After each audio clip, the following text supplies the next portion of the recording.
രാജ്യത്തിന്റെ സമ്പത്ത് സ്വന്തമാക്കാൻ ശ്രമിക്കുകയാണെങ്കിൽ, നിങ്ങളുടെ സർക്കാർ അഴിമതിയിൽ മുങ്ങി താണുകൊണ്ടിരിക്കുകയാണെങ്കിൽ ആ ഗ്ലാസ് ഒരിക്കലും നിറയാൻ പോകുന്നില്ല മൻമോഹൻ സിംഗ്.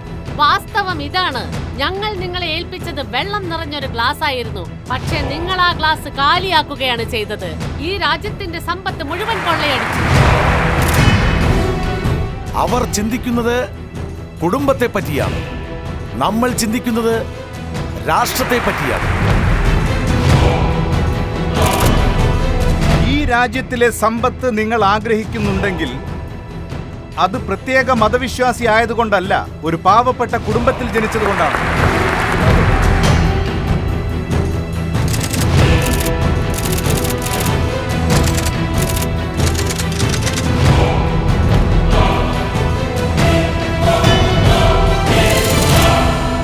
അവർ അറിയപ്പെട്ടവരാണ്, ഞാൻ പ്രവർത്തിക്കുന്നവരാണ്. ഞാനെന്ന വ്യക്തി ട്രെയിൻ കമ്പാർട്ട്മെന്റുകളിൽ ചായ വിൽപ്പന ചെയ്തിരുന്നു. റെയിൽവേക്കായി 4 യൂണിവേഴ്സിറ്റികളെങ്കിലും ഉണ്ടായിക്കൂടുന്നുണ്ടോ ഈ രാജ്യത്ത്? എന്തുകൊണ്ട് നമ്മുടെ രാജ്യത്തിൽ 100 പുതിയ നഗരങ്ങൾ ഉണ്ടായിക്കൂടാ? അധികാരം നേടാനായി നമുക്ക് എന്തുകൊണ്ട് സ്വപ്നം കണ്ടുകൂടാ?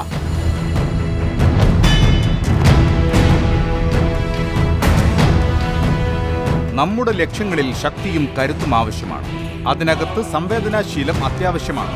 അതുപോലെയുള്ള നേതൃത്വം ആരുടെ കയ്യിലെങ്കിലും ഉണ്ടെങ്കിൽ അത് ഭാരതീയ ജനതാ പാർട്ടിയുടെ കയ്യിലാണ്.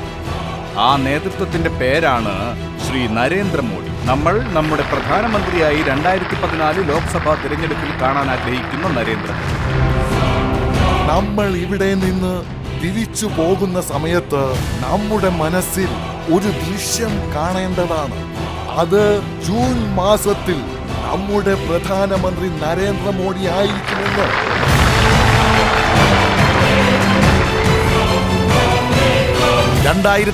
ലെ തെരഞ്ഞെടുപ്പ് ഒരു പ്രത്യാശയുടെയും സ്വപ്ന സാക്ഷാത്കാരത്തിന്റെയും തെരഞ്ഞെടുപ്പായിരിക്കും.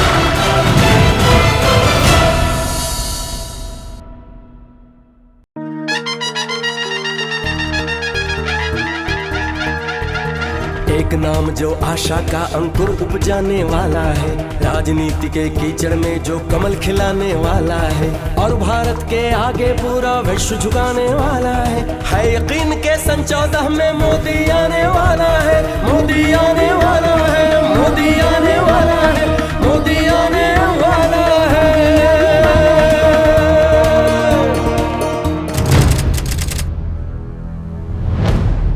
ഈ 2014 തെരഞ്ഞെടുപ്പ് എല്ലാ അർത്ഥത്തിലും വിഭിന്നമായിരിക്കും.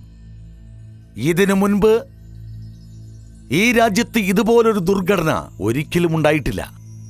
കർഷകർ ആത്മഹത്യ ചെയ്തുകൊണ്ടിരിക്കുന്നു. തൊഴിലില്ലായ്മ കാരണം ചെറുപ്പക്കാർ അലഞ്ഞു തിരിയുന്നു. മാനം കാത്തു സൂക്ഷിക്കാനായി അമ്മമാരും സഹോദരിമാരും വിഷമിച്ചുകൊണ്ടിരിക്കുന്നു. വിലക്കയറ്റത്തിന്റെ കാഠിന്യം കൊണ്ട് വിശന്നു പൊരിയുന്ന പിഞ്ചു കുഞ്ഞുങ്ങൾ. ഇതുപോലൊരു ദുർഘടന മുൻപൊരിക്കലും ഞാൻ കണ്ടിട്ടില്ല. അതുകൊണ്ടാണ് ഈ 2014 തെരഞ്ഞെടുപ്പ് വെറും അധികാരം പിടിച്ചെടുക്കാനുള്ള തെരഞ്ഞെടുപ്പായിരിക്കില്ല. ഈ 2014 തെരഞ്ഞെടുപ്പ് ഭാരതത്തിലെ കോടാനുകോടി ജനങ്ങളുടെ പ്രതീക്ഷകൾ പൂവണിയുന്ന തെരഞ്ഞെടുപ്പായിരിക്കും.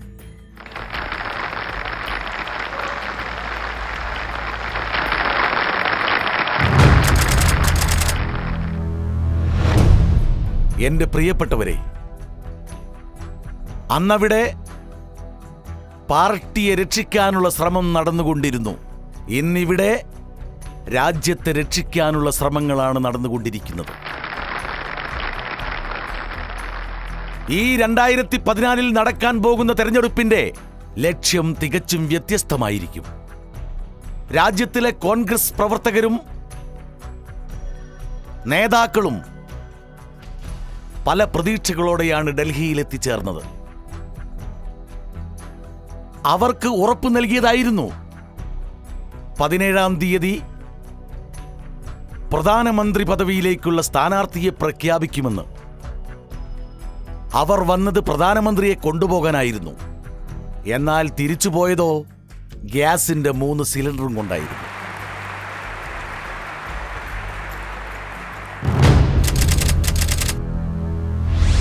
പരാജയം വളരെ വ്യക്തമായി കാണപ്പെടുന്ന സമയത്ത് വിനാശം മുന്നിൽ തന്നെ പ്രത്യക്ഷപ്പെടുന്നതായിരിക്കും. ഒന്നാലോചിച്ചു നോക്കൂ. ഏതെങ്കിലും ഒരമ്മ സ്വന്തം മകനെ ബലി കൊടുക്കാൻ തയ്യാറാവുമെന്ന് തോന്നുന്നുണ്ടോ?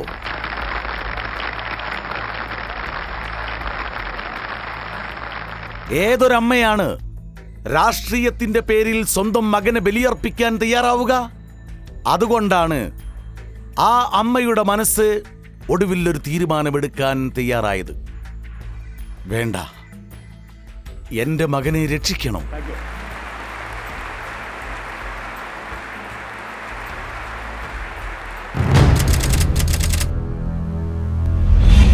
എന്റെ പ്രിയപ്പെട്ടവരെ, അവർ പേരിനായി കാംക്ഷിക്കുന്നു. ഞാൻ പ്രവൃത്തിയാണ് കാംക്ഷിക്കുന്നത്.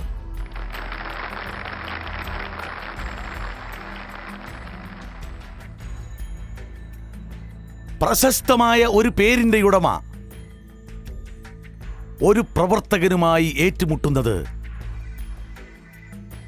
മോശമായിട്ട് കരുതുന്നു. അതവർക്കൊരു അപമാനമായിട്ടാണ് തോന്നുന്നത്. കാരണം ഞാനെന്ന വ്യക്തി, എന്റെ മാതാവ് അയൽപ്പക്കങ്ങളിൽ വെള്ളം കോരിക്കൊടുക്കും, പാത്രങ്ങൾ കഴുകിക്കൊടുക്കും.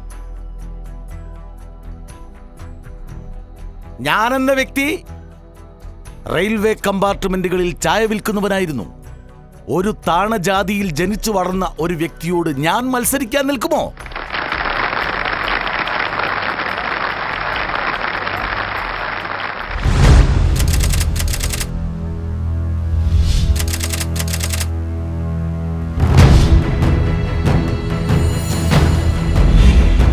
നമ്മുടെ നയങ്ങളിൽ അതിനു മാത്രം എന്ത് കുറവാണുണ്ടായിരുന്നത്? നമ്മുടെ പ്രവൃത്തികളിൽ എന്തായിരുന്നു കുറവുണ്ടായത്? ഏതു കാരണത്താലാണ് ഭാരതമാതാവിന്റെ ചിത്രം നോക്കുമ്പോൾ ഭാരതമാതാവിന്റെ പശ്ചിമഭാഗത്ത് ചില പ്രവർത്തനങ്ങൾ നടന്നുകൊണ്ടിരിക്കുന്നതായി കാണുന്നത്? എന്നാൽ എന്ത് കാരണത്താലാണ് ഭാരതമാതാവിന്റെ മധ്യഭാഗം നോക്കുമ്പോൾ അവിടം മുഴുവനുമുള്ള ഭാഗങ്ങൾ ഒരു വലിയ വികസനത്തിനു വേണ്ടി തുടിച്ചുകൊണ്ടിരിക്കുകയാണ്? എന്തുകൊണ്ടാണ് ഇതുപോലൊരു സ്ഥിതി ഉണ്ടാകാനിടയായത്? എന്തിനാണ് ഈ അസന്തുലിതാവസ്ഥയുണ്ടായത്? എന്തുകൊണ്ടാണ് എന്റെ ഭാരതമാതാവിന്റെ ഒരു കൈ അതിശക്തവും മറുകൈ ദുർബലവുമായിരിക്കുന്നത്? എന്റെ ഭാരതമാതാവ് ഒരിക്കലും ഇങ്ങനെ ആയിരിക്കാൻ പാടില്ല. അതുകൊണ്ടാണ് നമ്മൾ ഇങ്ങനെ ചിന്തിക്കുന്നത്. ബീഹാർ ആയാലും, ബംഗാൾ ആയാലും, ജാർഖണ്ഡ് ആയാലും, ആസാം ആയാലും, നോർത്ത് ഈസ്റ്റ് ആയാലും, ഒറീസ ആയാലും, വടക്ക് ഭാഗങ്ങളായാലും, ഉത്തർപ്രദേശിലെ എല്ലാ ഭാഗങ്ങളായിരുന്നാലും, എന്റെ പ്രിയപ്പെട്ടവരെ, നമ്മൾ സന്തുലിത വികസനം എന്ന സ്വപ്നം മുറുകെ പിടിച്ച് മുന്നേറണമെന്ന് ആഗ്രഹിക്കുന്നത് നമ്മുടെ രാജ്യത്തിന്റെ ദൃഢത ഉറപ്പാക്കണമെങ്കിൽ റീജിയണൽ ആസ്പിരേഷനെ ഒരിക്കലും ഒരു പ്രശ്നമായി കാണാൻ പാടില്ല. കഴിഞ്ഞ ദശകങ്ങളിൽ രാഷ്ട്രീയ നേതാക്കന്മാർ റീജിയണൽ ആസ്പിരേഷനെ ഡൽഹിയുടെ മേൽ വലിയൊരു ഭാരം വീണിരിക്കുകയാണ് എന്നതുപോലെയാണ് അതിനെ കണ്ടിരുന്നത്. പ്രിയപ്പെട്ടവരെ, റീജിയണൽ ആസ്പിരേഷന് വികസനത്തിന് ഒരു വലിയ സന്ദർഭമായി മാറ്റാനും സാധിക്കും. ഇതൊരു വെല്ലുവിളിയല്ല, ഒരു അവസരമാണ്. കാരണം ഓരോ സംസ്ഥാനത്തിന്റെയും മുന്നേറ്റത്തിനുള്ള ആഗ്രഹം ഉയരുകയാണെങ്കിൽ, അവർ ഡൽഹിയുമായി യോജിക്കുകയാണെങ്കിൽ വളരെ വേഗം ആ മുന്നേറ്റം ഉണ്ടാക്കാൻ സാധിക്കുമെന്നതിൽ എനിക്ക് പരിപൂർണ വിശ്വാസമുണ്ട്.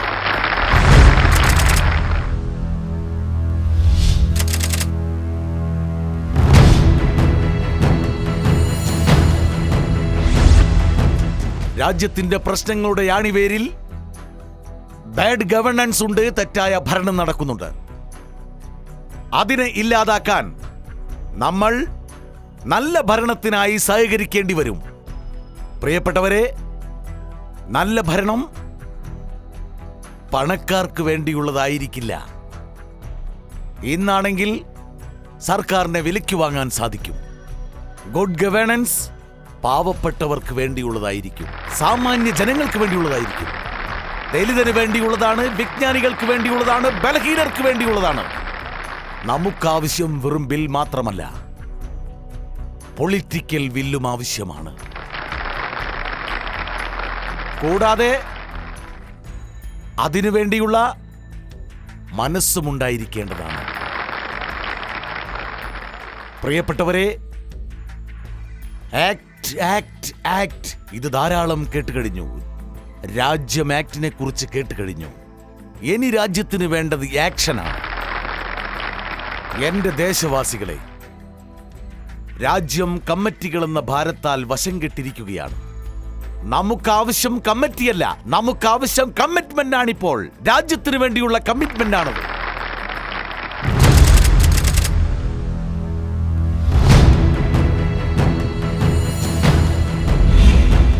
നമ്മുടെ അസ്തിത്വം ഇതുവരെ മാഞ്ഞു പോകാത്തത് എന്തുകൊണ്ടാണ്? എന്താണതിന് കാരണം? പ്രിയപ്പെട്ടവരെ, മാരിവില്ലിന് 7 വർണ്ണങ്ങൾ ഉണ്ടായിരിക്കും. ഈ മാരിവില്ലിലെ 7 വർണ്ണങ്ങൾ, ആ 7 വർണ്ണങ്ങളെ കുറിച്ച് വിശദമാക്കുകയാണെങ്കിൽ നമ്മുടെ ഭാരതമാതാവിന് അത് യുഗങ്ങളായി നിറപ്പകിട്ടേകിക്കൊണ്ടിരിക്കുകയാണ്. മാരിവില്ലിന്റെ ആദ്യത്തെ വർണ്ണം ഇതാണ്. ഭാരതത്തിന്റെ സംസ്കാരത്തിന്റെ ഉറവിടമായ നമ്മുടെ കുടുംബ വ്യവസ്ഥ, കുടുംബത്തിന്റെ വ്യവസ്ഥ. 1000 വർഷങ്ങളായി ഈ കുടുംബ വ്യവസ്ഥയാണ് നമ്മെ സൃഷ്ടിച്ചതും സംരക്ഷിച്ചതും വളർത്തിയതുമെല്ലാം. എങ്ങനെയാണ് ഈ കുടുംബ വ്യവസ്ഥകളെ സുശക്തമാക്കാൻ നമുക്ക് സാധിക്കുക? നമ്മുടെ നയങ്ങൾ, നമ്മുടെ പദ്ധതികൾ, ഭാരതത്തിന്റെ ഈ മഹത്തായ പാരമ്പര്യങ്ങൾ, അതിനെ എങ്ങനെയാണ് നമുക്ക് സുശക്തമാക്കാൻ സാധിക്കുക?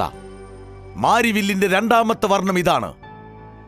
നമ്മുടെ കൃഷി, നമ്മുടെ കന്നുകാലികൾ, നമ്മുടെ ഗ്രാമം. അതുകൊണ്ട് ലക്ഷ്യം അവയുടെയെല്ലാം നന്മ തന്നെയാണ്. നയങ്ങൾ ഉണ്ടാക്കണമെന്നതായിരിക്കണം.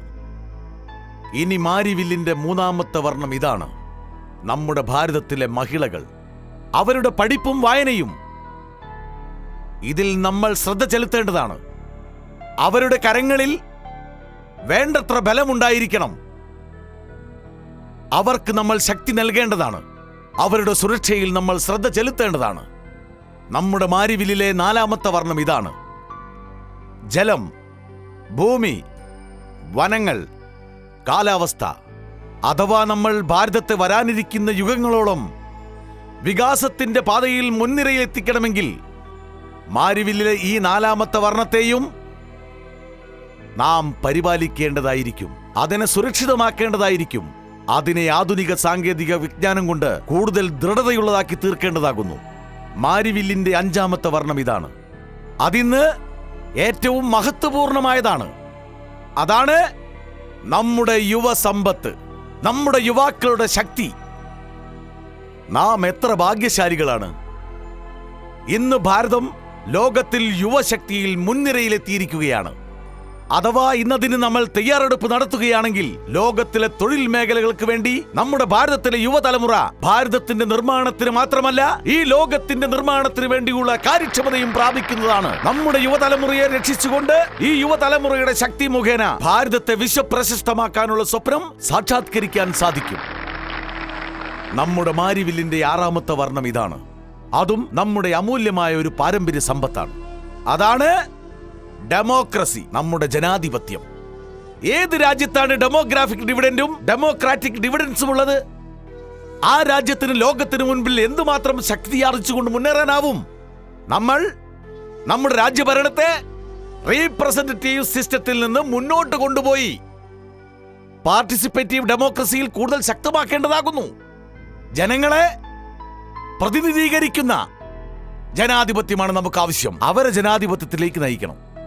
പ്രിയപ്പെട്ടവരെ, ഈ ജനാധിപത്യത്തിന്റെ പാരമ്പര്യത്തെ മുറുകെ പിടിക്കുന്നതിൽ ഞാൻ അഭിമാനിക്കുന്നു. എന്നാൽ സമയത്തിന്റെ ആവശ്യം ഇതാണ്. സാധാരണ ജനാധിപത്യത്തിൽ നിന്ന് ഉന്നത നിലവാരമുള്ള ജനാധിപത്യത്തിലേക്ക് നാം മാറേണ്ടതാണ്.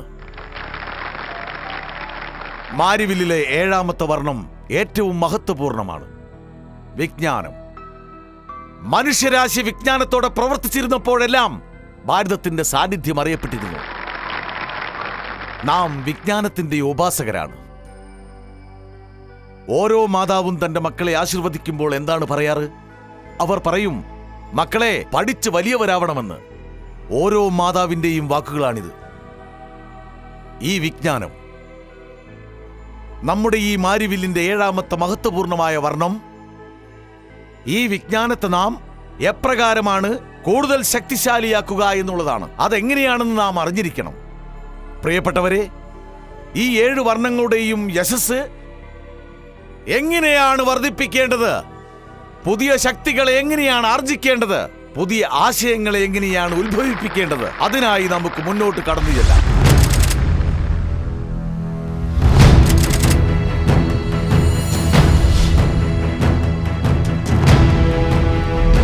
അവർ വിചാരിക്കുന്നത് ഇതാണ്: ഭാരതം ഒരു തേനീച്ചക്കൂടാണെന്ന്. അവർ പറഞ്ഞതാണിത്, തേനീച്ച. അവരുടെ വിചാരം ഇതാണ്, ഭാരതം തേനീച്ചകളുടെ കൂടാണെന്ന്. പക്ഷേ നമ്മുടെ ചിന്ത ഇതാണ്, ഭാരതം നമ്മുടെ മാതാവാണെന്ന്. അവർ ചിന്തിക്കുന്നത് ഇതാണ്, ദാരിദ്ര്യം ഒരു മാനസിക അവസ്ഥയാണെന്ന്.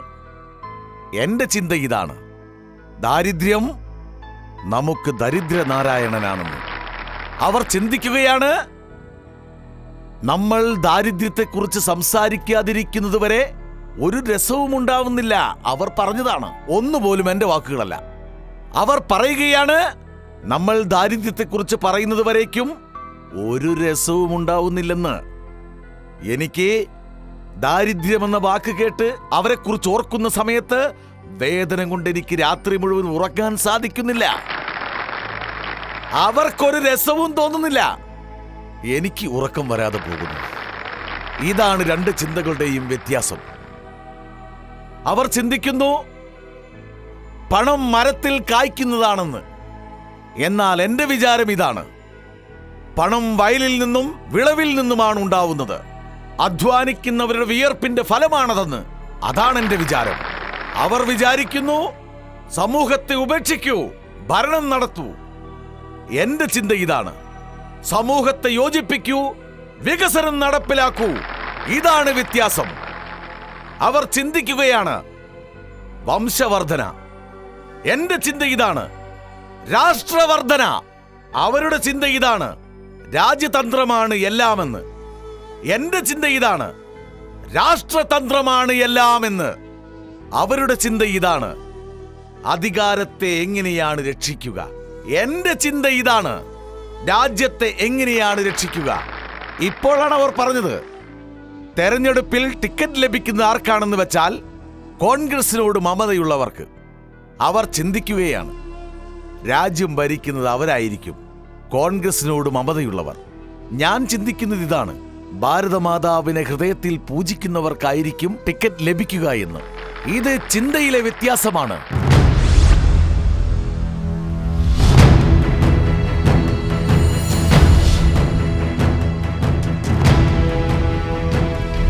ഞാൻ ഇന്ന് ഭാരതീയ ജനതാ പാർട്ടിയുടെ പവിത്രത മനസ്സിൽ വെച്ചുകൊണ്ട് എന്റെ ദേശവാസികളോട് അപേക്ഷിക്കുകയാണ്.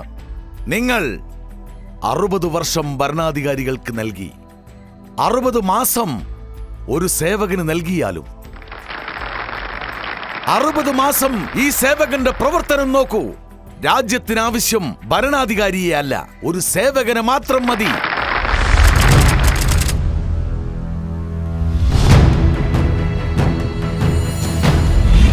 പ്രിയപ്പെട്ടവരെ, ജലം, ഭൂമി, വനങ്ങൾ, കൃഷി, കന്നുകാലികൾ ഇവയില്ലാതെ നാടിന് മുന്നേറാനാവില്ല. നമ്മുടെ കൃഷി ആധുനികമാക്കണം, പ്രൊഡക്ടിവിറ്റി ഉണ്ടാക്കണം, ഓരോ തുള്ളിയിലും കൂടുതൽ വിളവ്. ഈ കൺസെപ്റ്റിനെ നമുക്ക് സാക്ഷാത്കരിക്കാം. ഓരോരോ തുള്ളി ജലത്തിൽ നിന്നും എങ്ങനെയാണ് വിളവ് ഉൽപ്പാദിപ്പിക്കുക, ഡ്രിപ്പ് ഇറിഗേഷൻ, സ്പ്രിംഗ്ലേഴ്സ് തുടങ്ങിയ ആധുനിക വിജ്ഞാനത്തെ എങ്ങനെ സ്വീകരിക്കും, നയങ്ങളെ എങ്ങനെയാണ് പ്രോത്സാഹിപ്പിക്കുക. ഏഗ്രോ ഇൻഫ്രാസ്ട്രക്ചേഴ്സിനോടൊപ്പം നദികളെ യോജിപ്പിക്കാൻ അടൽജി നൽകിയ സങ്കല്പങ്ങളെ, അടൽജിയുടെ ആ സ്വപ്നങ്ങളെ സാക്ഷാത്കരിക്കാനായി നദികളെ സംയോജിപ്പിക്കുന്ന പ്രവൃത്തിയിൽ നമ്മൾ മുന്നേറേണ്ടതാണ്.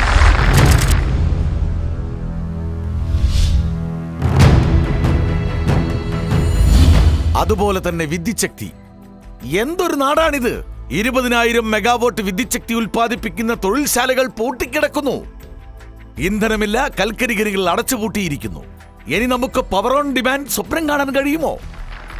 അഥവാ രാജ്യത്തിന്റെ ഇനീഷ്യേറ്റീവിൽ കേന്ദ്രം സഹായിക്കുകയാണെങ്കിൽ 24 മണിക്കൂറും ഓരോ വീട്ടിലും വിദ്യുച്ഛക്തി എത്തിക്കാൻ സാധിക്കും, സാധാരണ വ്യക്തികളുടെ ജീവിതത്തിൽ ഒരു മാറ്റമുണ്ടാക്കാനും. ഇത് സമയത്തിന്റെ ആവശ്യകതയല്ലെന്നുണ്ടോ? നമുക്ക് ബ്രാൻഡ് ഇന്ത്യക്കായി സഹകരിക്കാം. എന്നാൽ ഞാൻ ബ്രാൻഡ് ഇന്ത്യയെ കുറിച്ച് സംസാരിക്കുമ്പോഴൊക്കെ 5 ടീകളെ കുറിച്ചാണ് പറയാറുള്ളത്: talent, tradition, tourism, trade, technology. ഈ 5 ടീകളും ഇവയാണ്. ഇതിലുള്ള വിശ്വാസം മുഖേന നമുക്ക് ബ്രാൻഡ് ഇന്ത്യയെ ലോകത്തിൽ ഒരു മഹത്തായ ഉന്നതിയിലേക്ക് കൊണ്ടുവരാൻ സാധിക്കുന്നതാണ്. ഭാരതം ഉൽപ്പാദിപ്പിക്കുന്നത് ലോകം വാങ്ങിക്കണം. എന്നാൽ അതിനുവേണ്ടി നമ്മൾ ടെക്നോളജിയെ അപ്ഗ്രേഡ് ചെയ്യേണ്ടി വരും. നമ്മുടെ ടാലന്റിനെ പരിപൂർണമായി ഉപയോഗിക്കണം. നമ്മുടെ പാരമ്പര്യത്തെ ലോകത്തിന് വെളിപ്പെടുത്തി കൊടുക്കണം. ടൂറിസത്തിൽ വളരെയധികം ശക്തി ലഭ്യമാക്കാം. പ്രിയപ്പെട്ടവരെ, ടെററിസം ഡിവൈഡ്സ്, ടൂറിസം യുനൈറ്റ്സ്. തീവ്രവാദം വേർപിരിക്കുന്നു, വിനോദ കേന്ദ്രങ്ങൾ സംയോജിപ്പിക്കുന്നു.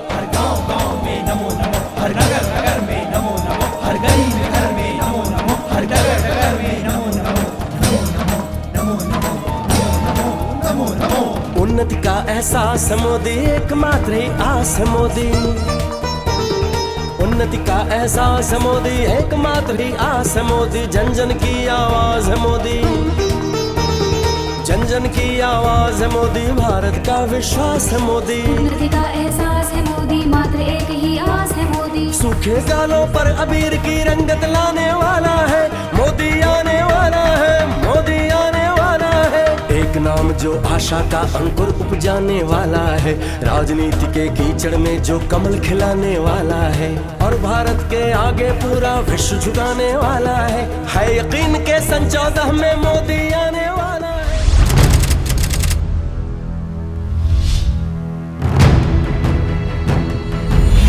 ഇന്ത്യയെക്കുറിച്ചുള്ള എന്റെ ആശയം സത്യമേവ ജയതേ.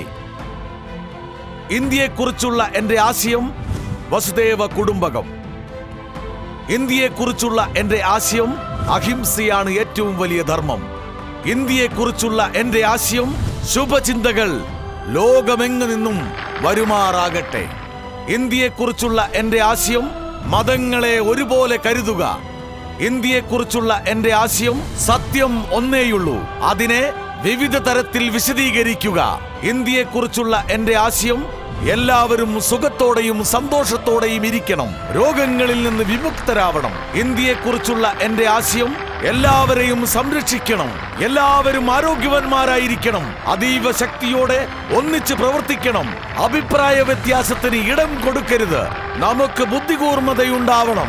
സന്തോഷം കുടിയിരിക്കുന്നത് രാജ്യമോഹത്തിലല്ല, വസ്തുവകകളിലല്ല. ഇന്ത്യയെക്കുറിച്ചുള്ള എന്റെ ആശയം സസ്യങ്ങളിലും ഈശ്വരൻ വസിക്കുന്നുണ്ട്. ഇന്ത്യയെക്കുറിച്ചുള്ള എന്റെ ആശയം മറ്റുള്ളവരുടെ വേദന മനസ്സിലാക്കി പ്രവർത്തിക്കുന്നവനാണ് യഥാർത്ഥ ഈശ്വരഭക്തൻ എന്നതാണ്.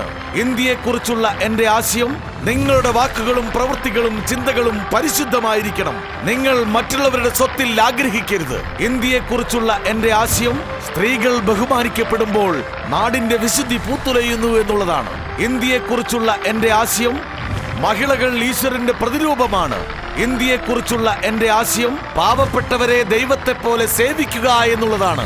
ഇന്ത്യയെക്കുറിച്ചുള്ള എന്റെ ആശയം ഒരു വ്യക്തി പ്രവർത്തിക്കുമ്പോൾ അവൻ ദൈവമാകുന്നു. ഇന്ത്യയെക്കുറിച്ചുള്ള എന്റെ ആശയം മാതാവും മാതൃഭൂമിയും സ്വർഗത്തേക്കാൾ മികച്ചതാണ് എന്നതാണ്. വംശവർദ്ധനയിൽ നിന്നുള്ള വിമുക്തിക്കായി, സഹോദര മരുമക്കളിൽ നിന്നുള്ള വിമുക്തിക്കായി, അനീതിയിൽ നിന്നുള്ള വിമുക്തിക്കായി, വിലവർദ്ധനയിൽ നിന്നുള്ള വിമുക്തിക്കായി, ദുർഭരണത്തിൽ നിന്നുള്ള വിമുക്തിക്കായി, രാജ്യത്തിന്റെ സുരക്ഷയ്ക്കായി, ജനങ്ങളുടെ സുരക്ഷയ്ക്കായി, താമസിക്കാൻ ഒരു വീടിനായി, ഭക്ഷിക്കാൻ ആഹാരത്തിനായി, രോഗത്തിനുള്ള മരുന്നുകൾക്കായി, ദരിദ്ര നാരായണന്മാരുടെ നന്മയ്ക്കായി, പഠിപ്പിൻ ഉദ്ധാരണത്തിനായി, യുവാക്കൾക്ക് തൊഴിലിനു വേണ്ടി, മഹിളകൾ ബഹുമാനിക്കപ്പെടാനായി, കർഷകരുടെ നന്മയ്ക്കായി, സ്വയാശ്രയ ഭാരതത്തിനായി, അതിശക്തമായ ഭാരതത്തിനായി, സമൃദ്ധിയുള്ള ഭാരതത്തിനായി, പുരോഗമനവാദിയായ ഭാരതത്തിനായി, ഭാരതത്തിന്റെ ഐക്യതയ്ക്കായി, ഒരു ഭാരതം ശ്രേഷ്ഠ ഭാരതത്തിനായി, സ്വരാജ്യത്തിന്റെ ഭരണത്തിനായി, നല്ല ഭരണതന്ത്രത്തിനായി, വികസനത്തിന്റെ രാജ്യതന്ത്രത്തിനായി